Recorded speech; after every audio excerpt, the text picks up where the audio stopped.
Tom Davidson, half of Riot. I'm Daniel, second half of Riot. And we're Riot. How long have you guys been making music for? 6 years. Yeah, under this project, 6 years. 6, almost 7. What was the main genre that you guys started kind of tampering with and producing when you first started out? Oh man. When we started out together, Yeah. it was actually house music. Yeah. And I think that was it for a year. And then we decided to switch to bass music, which was more kind of what we really loved. And that was back in Israel. Yeah, that was back in Israel. I think that was back in 2014 when we had the first release, Just Get Funk, like the glitch up. First That's kind what, of like, bass original track. Yeah, that started all this like movement when it comes to the bass music. And was there something in particular that influenced you guys to switch from house to dubstep, or was it just you guys kind of wanted to produce what you wanted to do? Well, it was, Israel is pretty much a small country. It's really small, and you're kind of limited with where you can get in terms of a music career. So we decided that. Okay. Peace. Sorry. Anyway, we decided that the way to go is to follow our hearts, so to say, which was in bass music, and try to reach for LA and kind of. Yeah, that was always the goal. Yeah. We basically did what we felt right for us. And the reason why we didn't do it when we first started is because we were really worried that if we're gonna do like bass music in Israel, which is a really small country, also in Europe, like back in 2012 when we first started, so it was really the Tomorrowland highlight time, you know, and all this like big room and like all this house music, that what was popping, and we thought because we're from Israel, so we'll try to make it in this, you know, genre. But pretty fast, we discovered, realized it pretty fast that that's not the way to go. That does not works, and we need to follow our hearts, and what will go from there will go. Like what needs to happen, you know? Yeah. So yeah, that was it. Tell me a little bit, of course, as touring artists, you guys travel a lot. Tell me, from your experience, your worst travel experience that y'all have had so far when you're touring. But yeah, we had a really bad luck, and you know what's crazy? So we had a 6 hours flight delay, and what's crazy is that Daniel, the night before that, we were like going to sleep. We were sleeping on a fucking like bunker bed, like in a hostel in Vancouver, I think, and he was like, you know, our flight is gonna be delayed tomorrow. I just said it. He just said it. Yeah. I was like, okay. And he was like, yeah, it's gonna be like 6 hours something. We're waking up, going to the airport, and they literally told us your flight is delayed in 6 hours. That was insane. That was insane. So yeah, that's that. And then yesterday when we had a flight for Minneapolis, the weather was really shitty. So we had to do circles around Minneapolis for like an hour and a half, and the airport was so backed up. Get it. Get it. Be brave. So yeah, the airport was really backed up, so we did circles in the air around Minneapolis for like an hour and a half, and then they ended up sending us to fucking Fargo to land there, refuel, and go back. We barely made it to the show. That was really, really stressful. So. And they almost lost my suitcase. As well, yeah. So yeah, a lot, like all the good stuff. All the good stuff. So how does the music scene differ here from Israel? I think it's not necessarily different. It's just the fact that Israel is a really small country. Like you got everything, like you got it all. It's just in a really small size. There are a lot of fans over there, yeah. Especially for bass music, but it's harder to get artists to come and to like make big events. But it is picking up in the past like 2 years or so. So we're getting there. We hope to go back and play. We are actually. We are going back Yeah. to play. Yeah, we try to go to Israel twice a year. Just, you know, first of all to see our families, because we made this move, just me and him. That's it.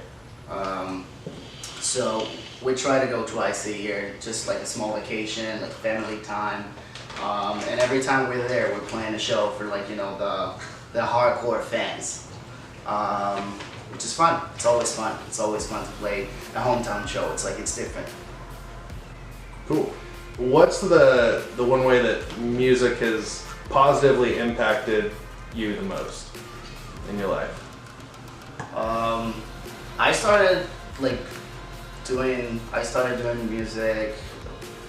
The music became a main part in my life when I was 13.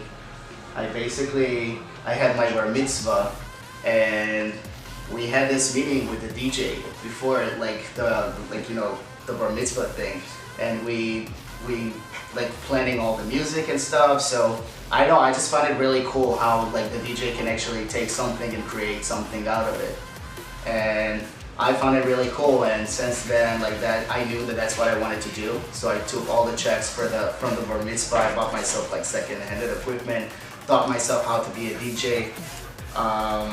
So this is how it all started for me. I don't know, also being on stage and being able to have such a strong impact on someone else's life. I think that I'm really grateful for that. Like, especially now, the last few years that we do what we do, we get approached more and more from fans, and like to see the impact that what we do and what we create on their lives, it's surreal, it's insane. And it's really an honor to be able to do that, and I think that's what it is for me. Yeah, for me I was always into music, but I was a drummer. Started out playing with a lot of bands and stuff like that back home in Israel, and that transition into electronic music came later in the army actually, and back in Israel. And after that, when I met Tom and we started Riot together, it was kind of, I don't know, focusing that, realizing that's what we want to do, like, for good. So yeah. Cool.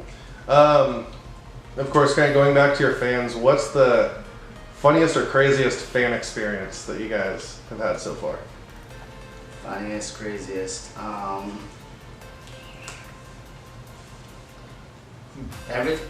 I don't know, I'm kind of person, I don't expect like stuff, so every time something, even if it's the smallest thing happens, it just blows my mind, you know. One time when we played a Vegas show with Zomboy, so a random fan reached out and he was, "You're probably not gonna see this," like, you know, you get tons of like DMs and stuff. But actually my best friend wanted to propose at the show for his girl just before he get deployed. And thank you. And their favorite song together is Wake Up by you and Keizo. So I immediately just respond like, fuck yeah, I'm seeing your message and let's make something special happen. So we brought them on stage, and it was really, yeah, I'm really emotional. So even for me, it was really a moment. Cool. So that was a really cool thing that I remember. I know. Let's see, what else? So I know, what is your guys' goal? Because you guys have definitely established yourselves as musicians, and like you've made a name and a reputation for yourself. I know a lot of these individual artists are starting up, I guess their own labels. You know, they're putting all their friends on. What is it that? What's your in-game goal? I guess working in music. I don't know if a label specifically, maybe at some point in time, but definitely helping other aspiring producers like reach the next step and guiding them and helping them out for sure. But yeah, we still have a long way to go, I think. Yeah, we actually we had this, like we talked about this before about having like creating our own record label. It's something that, you know, it's not even in the works, you know, to help and push young talents, especially as for us. I don't know if like I can like really say that, but as up and comer artists, we know the struggle. We know how hard it is. We know like that people don't usually just like reach out and be nice and try to help just because. And if we can create a platform that will show differently and we can be involved with, so that's probably gonna be a really, really nice thing that we're planning on doing in the future. I guess the last question, tell me a little bit about the worst show you've ever played. The worst? The worst show. The worst show. The worst show. Oh shit, I know. Which one? I know. The one we played in Tel Aviv before Dairo and we got kicked out 5 minutes after we started the set. Right. Okay, so I don't remember those, I don't know. yeah. So we were in direct support for Dairo back in Israel. And as I told you guys before, like the basin in Israel back in the days wasn't that big. But at the same time, we had a pretty decent fan base. So we did get booked to play shows. This one particular show was Dairo, and the reason why they booked us is because Dairo really supported our music for a long time. And we thought it's gonna be a good fit.